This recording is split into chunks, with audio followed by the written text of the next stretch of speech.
छात्रों, आज हम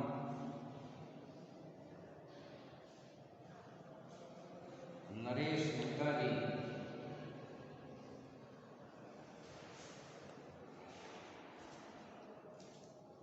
के काव्य वैभव की चर्चा करेंगे कि उनके काव्य में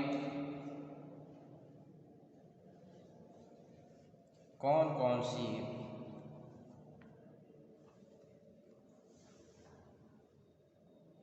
विशेषताएं दिखाई देती हैं।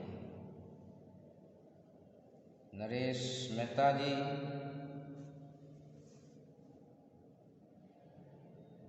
का व्यक्तित्व विविध आयामी है। आपने उपन्यास, कहानी, नाटक, निबंध, समालोचना, खंडकाव्य, काव्य आदि विविध विधाओं में लेखनी चलाई है।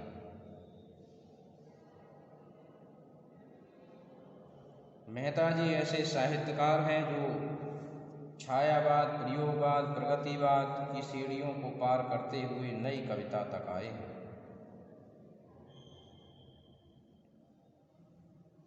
इन विविध धाराओं का प्रभाव आपकी कविताओं में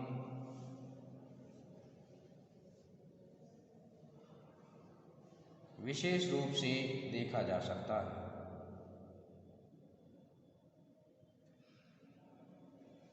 प्रकृति, नारी प्रेम, सौंदर्य, संस्कृति, धर्म, मानवता, युद्ध, शांति आदि विविध पक्षों का उद्घाटन आपने अपनी कविताओं में किया है। तो आज हम उनके भाव पक्ष और कला पक्ष के विषय में जानेंगे। तो सबसे पहला बिंदु है कि सामाजिक चेतना। नरेश मेहता जी को सौंदर्य, प्रकृति और सांस्कृतिक चेतना का कवि माना जाता है, फिर भी वे समाज से पृथक नहीं हो सके। उन्होंने समाज के अनेक स्थितियों को देखा, समझा और उसके प्रति अपनी भावनाओं को व्यक्त किया है। उनकी सामाजिक चेतना प्रकृति से समाज की ओर मुड़ जाती है, इसलिए वे प्रकृति के सौंदर्य के माध्यम से सामाजिक सत्य का उद्घाटन करते हैं। एक स्तवक की तरह तट के फूलों वाला धूप भरा दिन हाथों में लिए चल रहा हूँ, फाल्गुनी दिन फूलों का स्तवक किसी को समर्पित कर देना चाहता हूँ।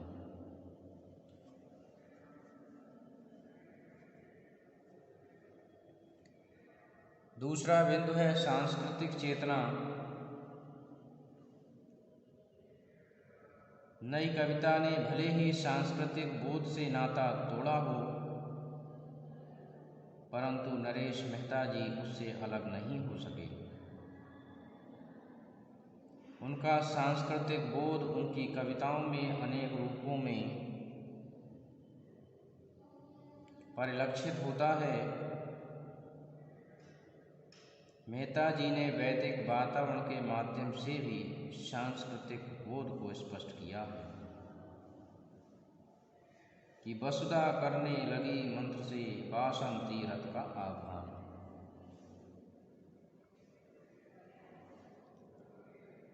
आधुनिकता बोध।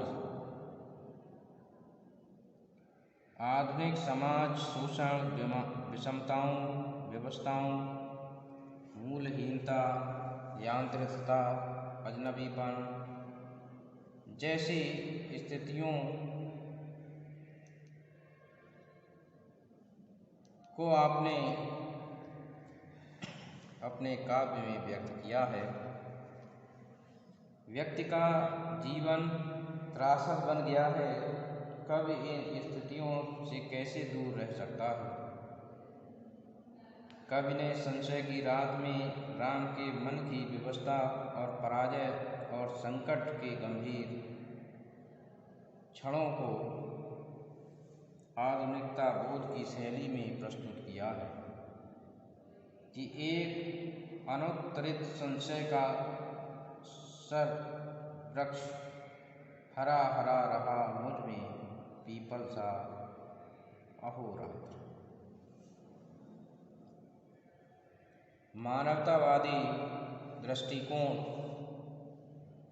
मेहता जी समष्टि कल्याण की भावना से ओतप्रोत रहे हैं और मानवतावादी दृष्टिकोण के पक्षधर भी रहे हैं। वह राष्ट्रीयता से लेकर अंतर्राष्ट्रीयता तक विस्तृत हैं और उनके काव्य में वसुधैव कुटुंबकम की भावना मानवतावादी दृष्टिकोण की ओर ही संकेत करती है। ये यौवन की भूमि शोभियत, जहाँ मनुज की उसके श्रम की होती पूजा, पूंजी और साम्राज्य की तोड़ बेड़ियाँ, हाथों में नव जीवन की उल्काएँ लेकर मनुज खड़ा है कुतुब शरीखा। तो इस प्रकार से उनके काव्य में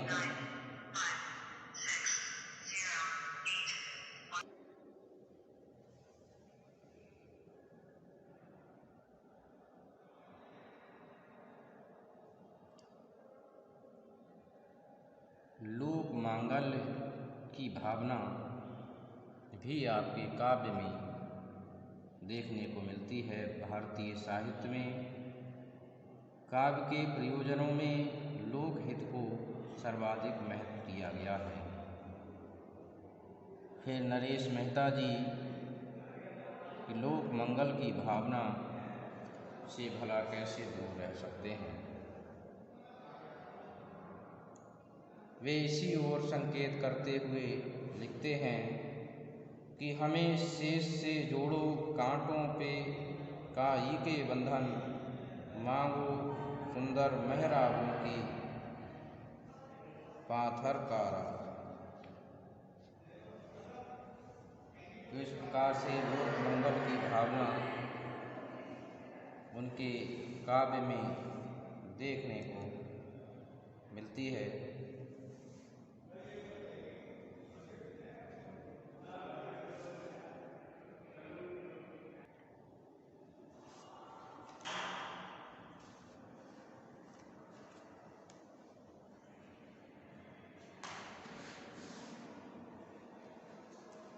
इसके पश्चात अब हम उनके कला पक्ष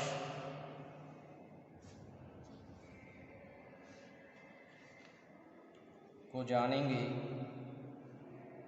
तो सबसे पहले भाषा के विषय में जानेंगे,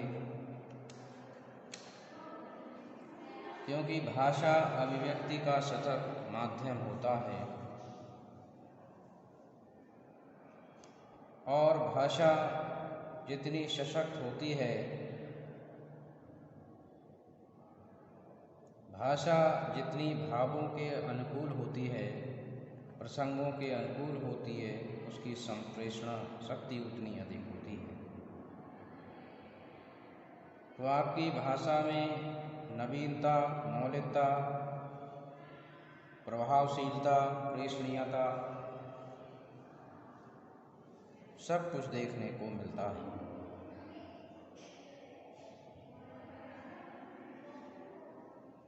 मेहता जी के पास शब्दों का अक्षय भंडार है, फिर भी वे उनका प्रयोग एक धुन में नहीं करते। उनकी प्रज्ञा उनकी भावना पर आधारित है। फलतः जो शब्द कविता की पंक्ति में आकर बैठते हैं, वे भाव की इजाज़त लेकर। मेहता जी का शब्द चयन अनूठा है। मूल अभिप्रेत भाव व्यंजना है, शब्द प्रयोग नहीं। उन्होंने शब्दों का प्रयोग बड़ी कुशलता से किया है।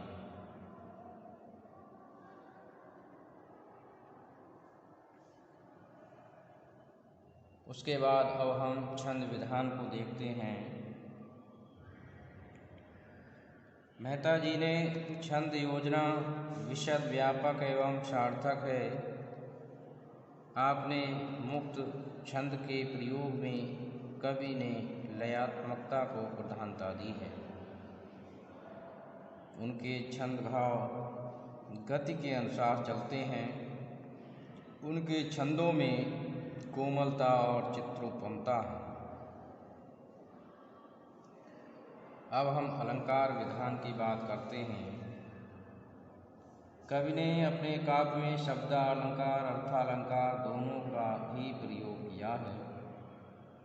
नरेश मेहता जी के काव्य में अनुप्रास, उपमा, रूपक, श्लेष, यमक, पुनरोक्ति, प्रकाश आदि अलंकारों का सफल प्रयोग किया है।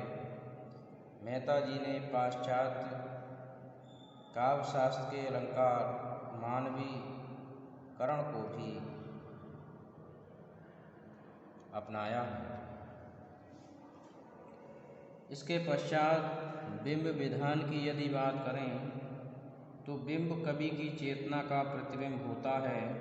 उसमें परिवेश की समस्त दीप्ति, उसकी संवेदनाओं तथा रागात्मक अनुभूतियों की प्रेरणा भी निहित रहती है। नरेश मेहता का बिंब विधान व्यापक है। उनके बिंब अनेक प्रकार के हैं, जिसमें अलंकृत, अनलंकृत, मानस जीवन, व्यापार से संबंधित, इंद्रिय परक कई प्रकार के बिंब प्रस्तुत हुए हैं। प्रतीक योजना की यदि बात की जाए तो आपने परंपरागत और नवीन दोनों प्रकार के प्रतीकों को अपनाया है। आपके काव्य में प्राकृतिक, सांस्कृतिक, दार्शनिक, वैज्ञानिक आदि विभिन्न प्रकार के प्रतीकों की सृष्टि हुई है। तो भाव एवं कला दोनों पक्षों से आपका काव्य एक उत्तम कोटि का काव्य ठहरता है। धन्यवाद।